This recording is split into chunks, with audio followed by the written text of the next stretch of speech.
A minha história começou em 1999.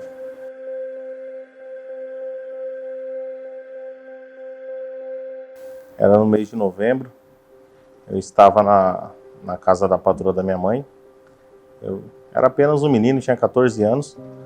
E eu fui para lá porque uma vez por mês eu ia lavar a piscina dela para dar uma ajeitada no jardim, arrumar as plantas para ela, para dar uma ocupação e não ficar em casa sem fazer nada nos dias de folga, né? E aí, nesse dia eu estava limpando a piscina e chegou uma amiga dela lá, na casa dela, e ela falou: "Ô, Luciana, quem é aquele rapaz que está na piscina?" Aí a Luciana falou: "Ah, é o Thiago, é o filho da Mariene que trabalha aqui comigo." Ela falou: "Ele tem quantos anos?" A Luciana falou: "Ah, eu acho que ele tem 14 anos." Aí ela falou: "Nossa, que pena, porque eu queria um rapaz para me ajudar lá na oficina." E aí minha mãe estava perto, ela ouviu a conversa, claro. No mesmo momento ela virou e falou: "Não, não tem problema, ele vai lá trabalhar com você sim, ele só tem 14 anos, mas ele já pode trabalhar." E aí ela conversou com a Cláudia, depois eu fui lá e comecei a frequentar o ateliê da Cláudia, ia todos os dias à tarde, eu estudava no período da manhã, e na parte da tarde eu ia ajudar a Cláudia.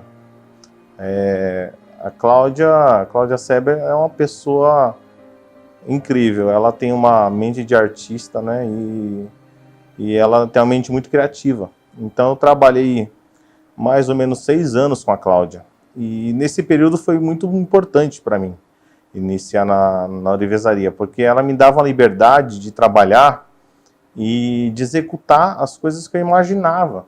E em alguns momentos eu nem sabia como que eu ia executar aquilo. E foi muito interessante porque logo no comecinho eu era muito ansioso, eu ainda sou bastante ansioso, mas hoje eu consigo controlar um pouco melhor isso. Mas no começo a ansiedade era tanta que eu ia polir as peças, elas ficavam oxidadas. As peças ficavam amarelas assim que eu terminava de polir, de tanta ansiedade que eu tinha. E aí um dia a Cláudia sentou comigo, um jeito que ela sempre teve com muito cuidado, e falou: "Thiago, não tem problema se as coisas dão errado. Se oxida a peça, se quebra uma serra, não tem problema. Isso vai acontecer, isso é normal." E aí eu, moleque ainda, né, eu falei: "Como assim, Cláudia, não tem problema? Você não vai ficar brava comigo? Tem que derreter, tem que começar tudo de novo." E ela falava: não tem problema, derrete, começa de novo, faz o que tem que fazer. E se der errado, a gente vai começar. Sempre assim que funcionam as coisas. E aí eu falei: tudo bem, então se você não vai ficar brava, eu vou fazer as coisas do jeito que tem que fazer. E desse momento em diante eu comecei a desenvolver um pouco mais rápido, porque eu perdi o medo. E essa era a liberdade que ela me dava. Ela não ficava em cima de mim falando que eu tinha que fazer as coisas daquele jeito, que era assim que funcionava. Então ela me deixava livre mesmo. E ela só pedia e explicava como eu tinha que fazer e eu ia fazendo. E a gente teve bons momentos ali aqueles 6 anos que a gente trabalhou junto. Para mim foi muito importante. Eu comecei a trabalhar com ela em 99, quando foi ali no finalzinho de 2006, mais ou menos, começo do ano, eu precisei fazer uma cirurgia na época de hérnia, foi ali no mês de janeiro, entre janeiro e fevereiro, e aí eu fiquei um mês fora. E aí quando eu fiquei um mês fora, assim que eu voltei, eu já estava um pouco cansado, 6 anos trabalhando com ela, eu aprendi muito, mas eu queria ter um pouco mais de autonomia. E aí, uma conversa breve que eu tive com ela, eu decidi sair, e ela me ajudou na época a montar minha oficina e eu fui trabalhar em casa. Ainda com pouca experiência da vida, né? 2 meses trabalhando em casa, um dia andando de bicicleta, eu caí e quebrei o braço. E aí falei: e agora? O que eu vou fazer? Fiquei 2 meses com o braço enfaixado, não sabia nem o que fazer da vida. Eu tinha começado a trabalhar por conta naquele momento, ainda não tinha experiência nenhuma de trabalho dessa forma. E aí quebrei o braço, fiquei 2 meses sem poder trabalhar, com o braço enfaixado até aqui em cima, e sem poder movimentar, sem poder fazer nada.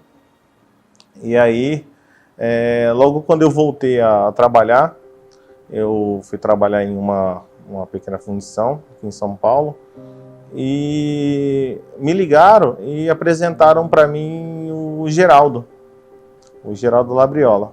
Falou: ó, Thiago, tem um amigo meu que está precisando de um ourives, você não está querendo trabalhar lá com ele? Não, vai lá conhecer ele, bate um papo. E aí eu fui conhecer o Geraldo. Isso aí era março de 2007. E eu estava trabalhando numa fundição naquela época, e aí mesmo trabalhando nessa... Tinha acabado de entrar, fazia alguns dias, 2 ou 3 dias, e aí eu fiquei curioso e fui conhecer o Geraldo. Quando eu cheguei lá no Geraldo, foi muito interessante, porque a primeira impressão que eu tive, tanto dele quanto da Margot, foi assim, muito bacana.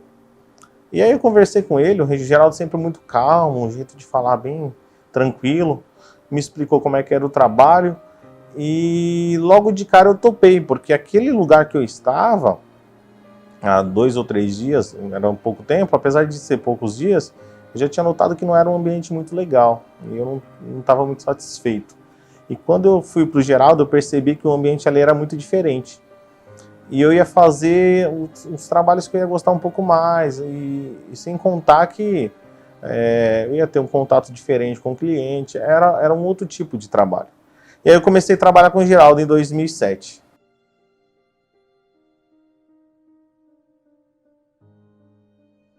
E aí eu comecei a trabalhar com ele e passou alguns meses, ele me convidou para dar aula.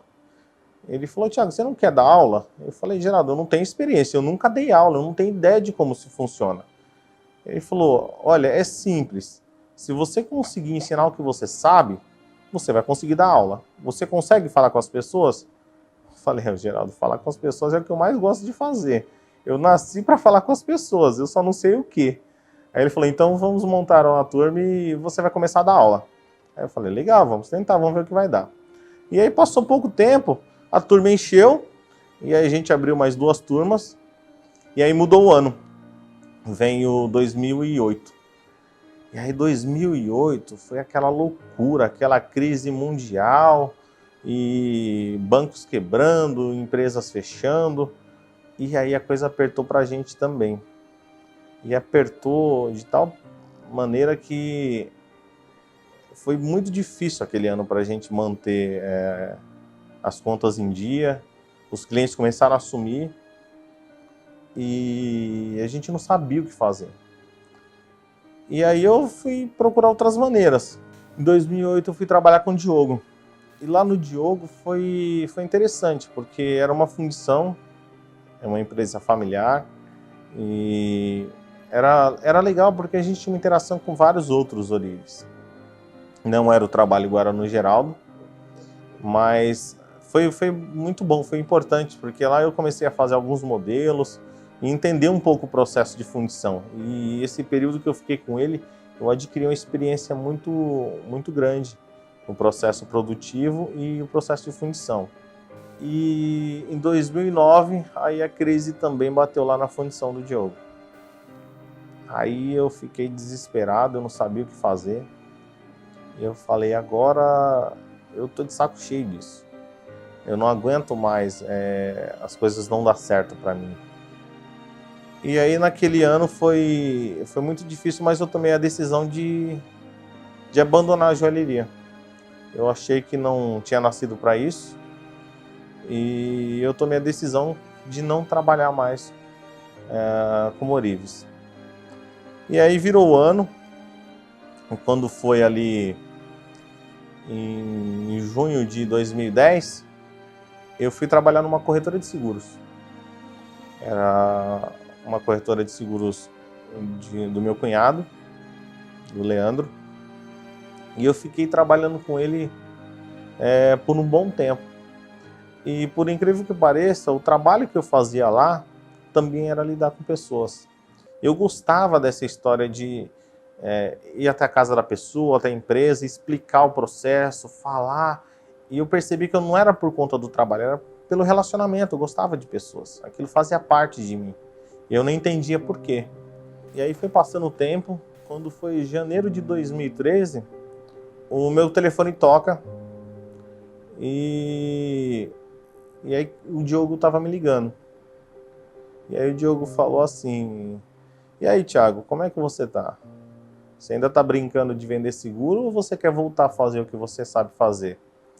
E aí naquele momento foi um choque para mim que caiu a ficha, que eu falei, gente, eu tenho um talento e eu desenvolvi isso, desenvolvi um dom, né? Eu tinha um dom que era natural de mexer com os metais, e aí trabalhando a gente acaba desenvolvendo o talento também. E eu simplesmente desisti porque eu achei que não era capaz, porque aquilo não era bom para mim. E aí eu tomei a decisão de voltar. E aí eu voltei a trabalhar com o Diogo, só que aí ele já estava num outro estágio já, a empresa estava num outro patamar, eles atendiam clientes grandes já. E aí o Diogo apresentou para mim um processo que estava lá na empresa dele, um processo de trabalho, que estava com alguns erros. Ele queria que eu corrigisse esses erros. E aí eu comecei a identificar os problemas e eu percebi que o processo de fundição estava fora do padrão, a confecção dos moldes e dos modelos estavam sendo feita da forma errada. E aí eu comecei a conversar com o cliente novamente, volta a história, resolver o problema e conversar com clientes. E aí eu descobri uma coisa que eu era bom. Eu era muito bom em resolver problemas. Então toda vez que aparecia um problema na minha mão, eu conseguia resolver. E aquilo para mim era gratificante, eu entendia o objetivo do meu trabalho. E aí eu fiquei alguns meses com ele e tive outra proposta de trabalho. E aí eu fui trabalhar para uma fábrica de joias aqui em São Paulo, que tinha uma loja no shopping Ibirapuera. Isso foi em dezembro do mesmo ano. E aí eu fui trabalhar com essa fábrica. Na época o Diogo ficou bem chateado, porque eu deixei o processo da empresa funcionando, mas ele gostaria que eu ficasse lá com ele para dar andamento, né? Naqueles processos que estavam funcionando bem, né? E aí eu fui trabalhar nessa fábrica e eu fiquei lá por mais ou menos 1 ano e meio. Em abril de 2015, eu já estava com 29 anos, a minha esposa estava grávida.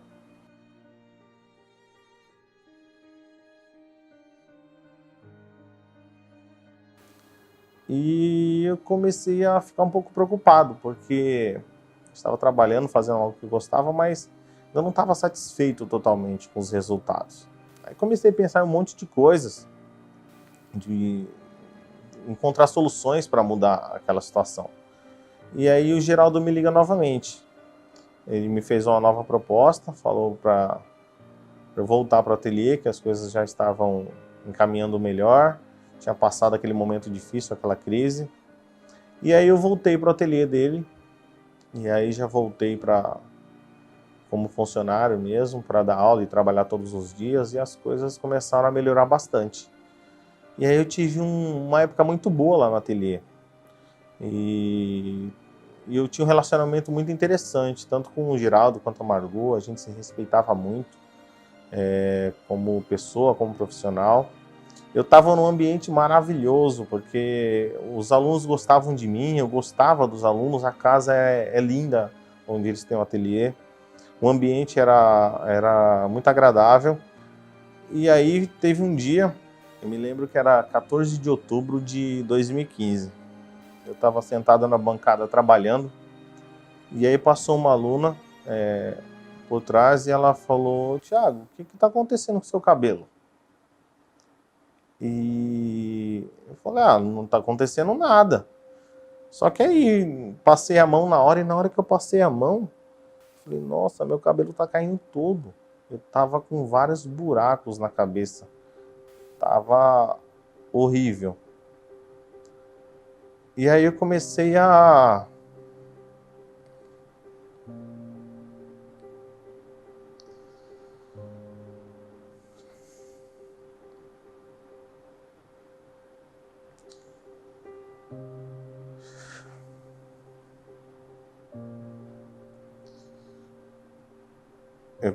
perceber que eu estava fazendo 30 anos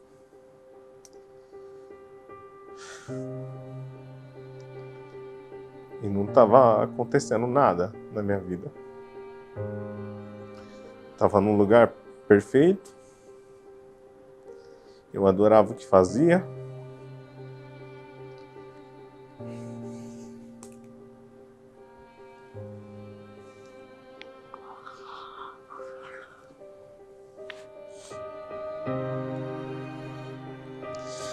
Eu gostava das pessoas, mas não estava feliz.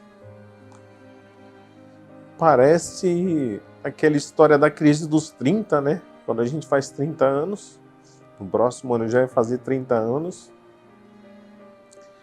Eu não entendi o que estava acontecendo.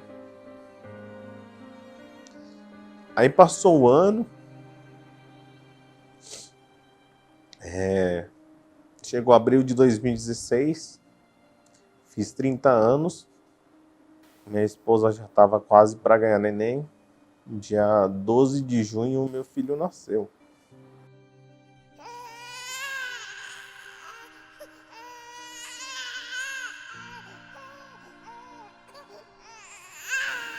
Foi uma alegria muito grande.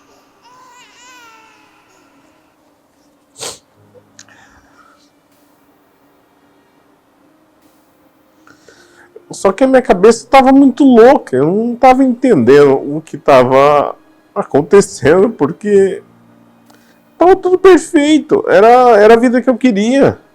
Tinha uma esposa maravilhosa, meu filho acabou de nascer, tô com 30 anos, tô no auge da minha vida, num lugar excelente, onde eu gostava das pessoas, as pessoas gostavam de mim e eu não estava satisfeito, e eu não entendi o que acontecia.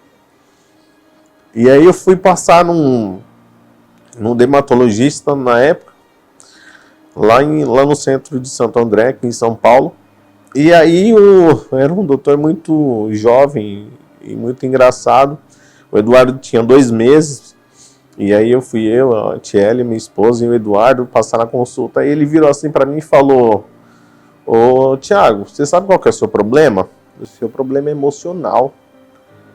Aí naquela hora eu tive um choque, né? Eu falei, como assim, doutor, emocional? Ele falou assim, emocional. Você tá achando que seu cabelo tá caindo porque você tem algum problema de saúde? Ele falou, não, seu problema é emocional. Se você quiser, eu posso te aplicar as injeções e você vai tomar essas injeções e seu cabelo vai nascer branco e depois vai cair de novo. Não vai resolver, eu só vou ganhar o seu dinheiro e não vai resolver o seu problema. E aí, naquela hora a ficha começou a cair para mim. Eu falei, eu não tô feliz, eu tenho que entender por que eu não tô bem.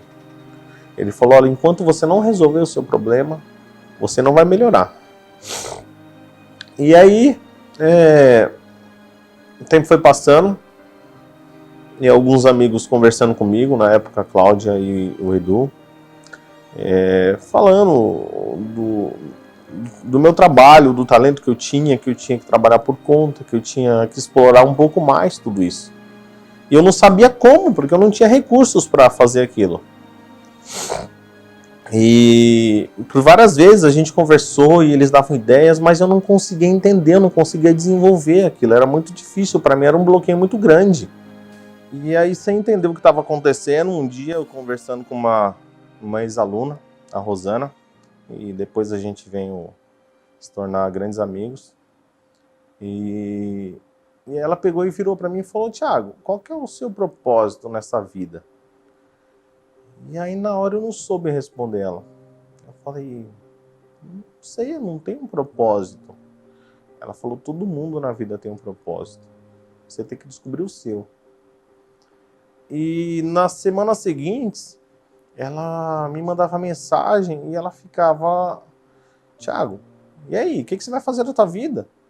E ela começou É até engraçado que eu falei, Rosana, você tá me deixando louco, você tá me perturbando, né? E ela me mandava mensagem assim, falou, o que você tá fazendo na sua vida? Você vai ficar até quando aí sofrendo? Toma uma decisão. E aí depois de muita conversa, eu conversando com a minha esposa, meu filho ainda bebê, eu falei, eu vou pedir as contas. E aí minha esposa me apoiou naquele momento. Era uma decisão difícil, porque meu filho tinha menos de 1 ano e eu não tinha nenhuma fonte de renda. Eu sabia o que eu queria fazer, mas eu sabia por onde começar. E aí eu demorei 1 mês para conversar com o Geraldo na época, e a Margot. E toda vez que eu tinha oportunidade, eu ficava com medo, eu tremia e não falava. na época eu não encontrava uma forma de falar isso para eles assim, porque não tinha motivos de eu sair de lá, eu não tinha motivos. Estava tudo perfeito, tudo funcionando do jeito que eu gostaria que tivesse.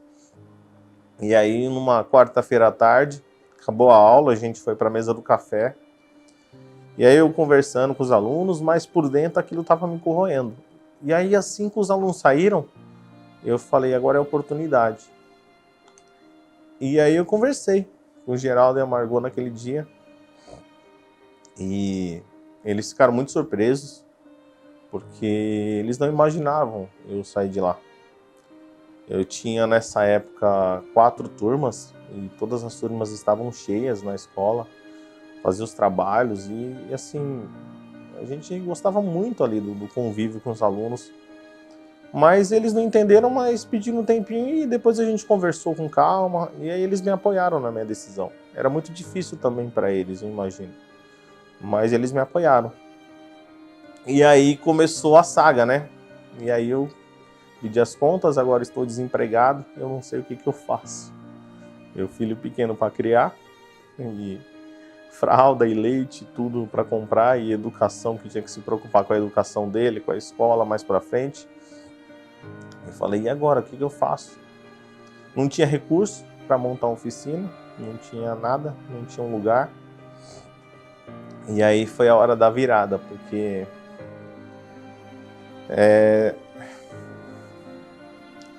Deus, ele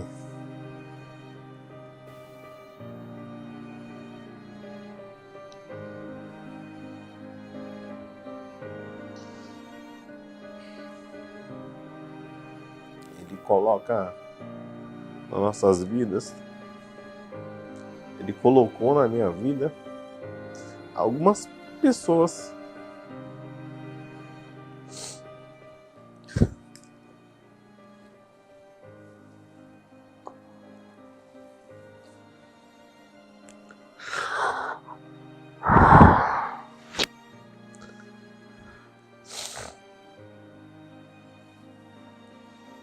Uma delas foi o Ronaldo e a Dani.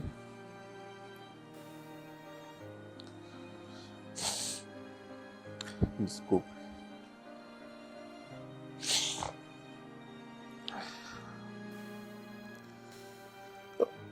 O Ronaldo foi uma pessoa que Deus colocou na minha vida de surpresa, assim, porque a gente já convivia lá no ateliê. E de repente ele me liga, tinha mais ou menos um mês já que eu tinha saído. Eu não sabia onde eu ia trabalhar, eu estava trabalhando em casa, mas não tinha condições de trabalhar em casa, eu tinha que ter um espaço para trabalhar. E os lugares que eu procurava era muito longe, muito caro, e eu falava, não vai ninguém, porque nesse lugar não tem condição de aparecer ninguém.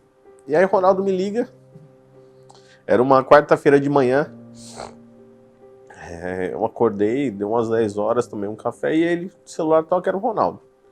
Thiago, como é que você tá? Tá tudo bem? Você sumiu, não falou nada com ninguém, um mês e nem sinal de você. Eu falei, tá tudo bem, eu tô pensando ainda o que eu vou fazer. Aí ele falou, olha, eu tô vendo um imóvel ali na zona sul de São Paulo, eu gostaria que você fosse lá comigo dar uma olhada. Aí eu, como um bom curioso, né, falei, claro, quando que eu vou? Aí ele marcou o dia, a gente foi no imóvel, aí ele falou, e aí, o que você achou? Eu falei, cara, legal, parabéns. Aí ele falou, e aí, qual das salas você vai querer? Eu falei, como assim qual das salas, Rony? Ele falou, então, eu vou comprar e eu vou ficar com a de cima, mas tem 2 aqui. É só você escolher. Aí eu não perdi tempo, né? Eu falei, não, eu quero a do meio. Não sabia nem quanto eu ia pagar de aluguel para ele, porque é um lugar que eu nem imaginei estar. E aí eu combinei com ele, e ele comprou o imóvel na época, eu aluguei a sala. Foi uma coincidência muito feliz, se eu posso dizer. E aí a gente tinha um problema de esperar um inquilino sair do imóvel, né? Isso era em outubro. E nada do inquilino sair. E eu ligava quase todo dia pro cara e falava, meu, eu preciso entrar, eu preciso trabalhar, eu tô sem trabalho e eu tenho que entrar no imóvel. Eu acho que de tanto eu encher o saco dele, um dia ele falou, Thiago, olha, se você entrar na sala e tirar as coisas de lá e pôr na sala de baixo, você faz o que você quiser. eu só vou sair daqui em dezembro e eu não consigo fazer nada. Aí eu fui e comecei a tirar as coisas. Isso dia 15 de outubro, eu peguei a chave, entrei e comecei a quebrar as paredes. Não tinha dinheiro para reformar, mas aquilo já não era um problema para mim, porque eu já estava decidido o que eu queria, então eu não podia ter desculpas mais. E aí eu comecei a quebrar, e aí foi muito engraçado, porque meu sogro, ele já tem mais de 70 anos, ele vendo a situação, né, ele falou, Thiago, eu vou te ajudar. E meu sogro é um homem de 1,52 m de altura, bem magrinho, pesava 45 quilos, e ele trabalhava de uma forma que, eu vendo ele trabalhar comigo, aquilo me inspirava. Eu falava, caramba, ele trabalha mais do que eu, cara, que coisa louca isso. E aquilo me dava um gás, porque ele veio me ajudar e ele pegava um entulho, pegava as coisas, colocava no saco. E eu quebrando o drywall e passando massa na parede, eu nem sabia que eu ia fazer isso, eu nunca tinha feito isso na vida. Eu trabalhava desde os 14 anos fazendo joia, e de repente eu tenho que passar fio, e aí cada parede que eu furava, eu pegava um cano, ficava desesperado, falei, gente, como é que isso vai acabar? E aí eu dava um jeito e ligava para um amigo, ligava para outro.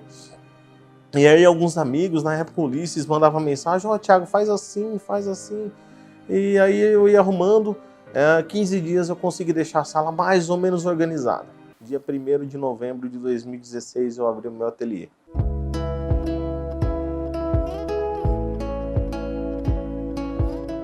E aí no dia 1º de novembro de 2016, eu abro oficialmente a porta do ateliê e começo a trabalhar. E naquele dia foi incrível para mim, porque deu um frio na barriga. Eu não sabia o que ia acontecer, só que nada mais importava também naquele momento.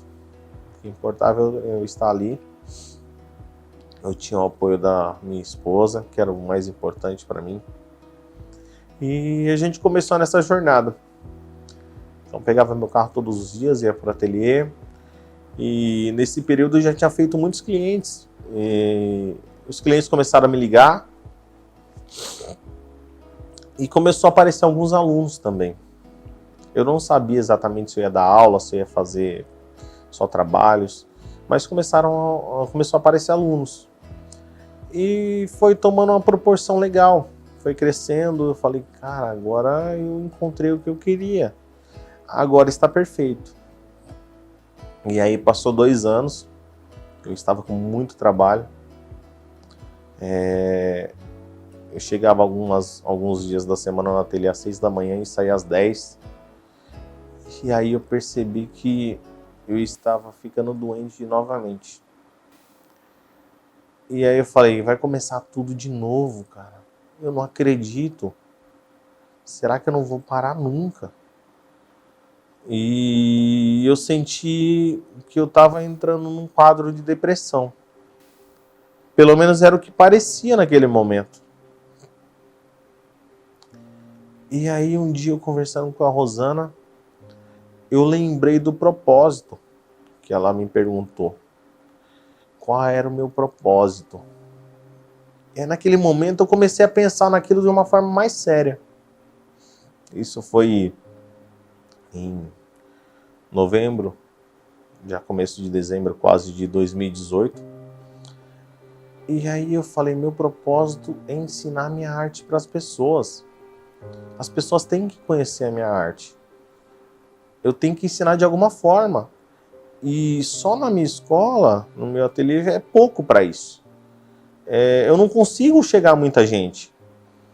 Então eu tinha bastante trabalho, tinha alguns alunos, estava feliz da vida, mas eu não estava realizado. E aí eu comecei a procurar formas de levar esse meu trabalho para outras pessoas. E a internet ela não nos dá essa possibilidade. E aí em janeiro de 2019 eu decidi gravar um vídeo. Falei, eu vou abrir um canal no YouTube e vou começar a gravar alguns vídeos falando de joalheria. Só que é engraçado, né? Porque para mim era muito difícil falar para a câmera.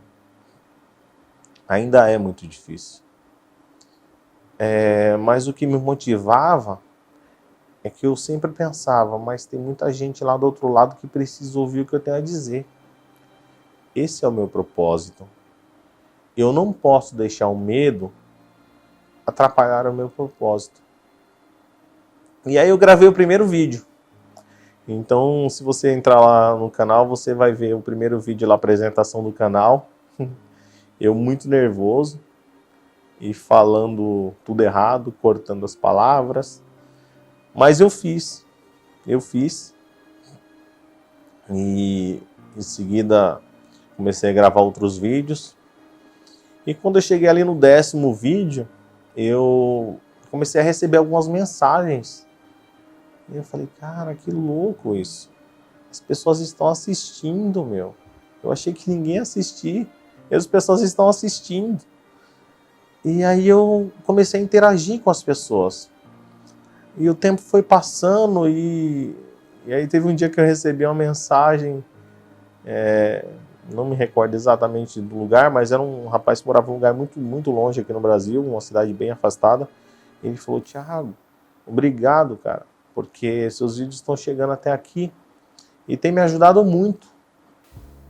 E continua fazendo esse trabalho, você vai ajudar muita gente nesse Brasil. E aí eu continuei e comecei a ter mais força para fazer esse trabalho. E ultimamente eu tenho recebido cada vez mais mensagem de pessoas que não têm recurso, não têm dinheiro, não têm espaço, não têm onde aprender, não têm recursos em todos os sentidos. E elas me agradecem de alguma forma porque um pouco que a gente consegue ensinar e transmitir por um vídeo, às vezes é pouco tempo, mas a gente acaba solucionando alguns pequenos problemas e as pessoas entendem o propósito do trabalho. Então, neste momento, para mim está fazendo sentido o meu propósito da vida, ensinar a arte da joalheria. E agora meu filho está com 4 anos, e tá um menino maravilhoso. A minha esposa também descobriu o dom dela também, e por conta do ateliê ela começou a fazer os bolos e os biscoitos para agradar os alunos durante as aulas, e ela também descobriu o dom dela também. Então aconteceu muita coisa nesse tempo, e é por isso que eu estou aqui, para agradecer você que está aí do outro lado, que tem acompanhado o meu trabalho. Eu comecei há pouco tempo, e há poucos meses, e a gente está conseguindo chegar em muitos lugares. Tenho recebido mensagem da África, de alguns outros países aqui da América Latina, Colômbia, Peru, Argentina, e vários outros que às vezes a gente acaba esquecendo, mas tem chegado a muitos lugares e eu espero poder ainda assim ajudar muita gente. Eu não sei ainda a proporção que vai tomar esse trabalho, eu tenho um projeto muito grande ainda para os próximos anos. Então, para aqueles que perguntam de onde eu vim, como eu comecei, fica hoje um pedacinho da minha história. Eu espero em algum outro momento contar um pouquinho mais para você. E é isso. Muito obrigado. Até o próximo vídeo.